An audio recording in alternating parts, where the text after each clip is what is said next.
I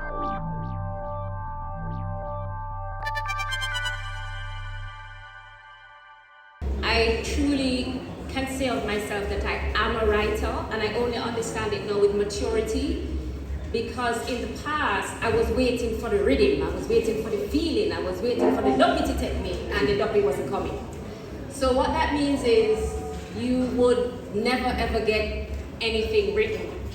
And I remember Greg Pardlow, when we had the Calabash workshop, which Faith and I were a part of that, he said, look, writing is a job. It's a 9-to-5 job. And sometimes you do overtime, and sometimes you get called in the middle of the night and you get it done.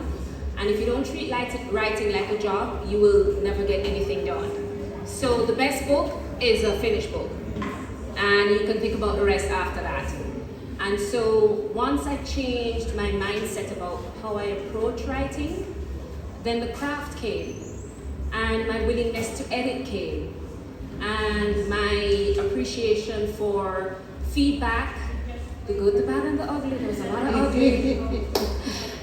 Then it started to get better, because you have to really, writing is one thing, but opening up yourself to big comments is a whole other ball of wax.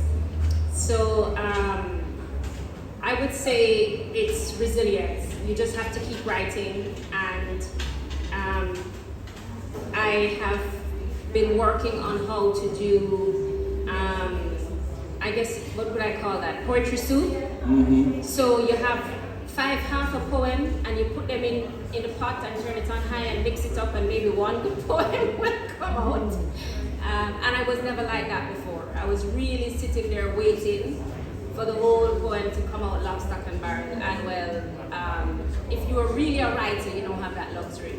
You have to really treat it like a job. I don't have any one source that inspires me to write. Sometimes I'm completely overwhelmed by an experience, and I experience vicariously the other person's experience, and I want to tell their story. So that would be true about Yardis, because it's such a struggle driving past those young men that I was like, no man, I wanted to find a way to portray them that was honest. And so that was a very deliberate exercise of wanting to not make social commentary, but to take a written photograph of my experience. Some of the poems are personal experiences of me trying to work out an emotion, but it doesn't necessarily mean that I'm writing about myself, but about the emotion in the abstract. And those poems usually lead me down the lane of literary device, and how I can explain that feeling by describing something else in nature that I believe has a similar type of relationship.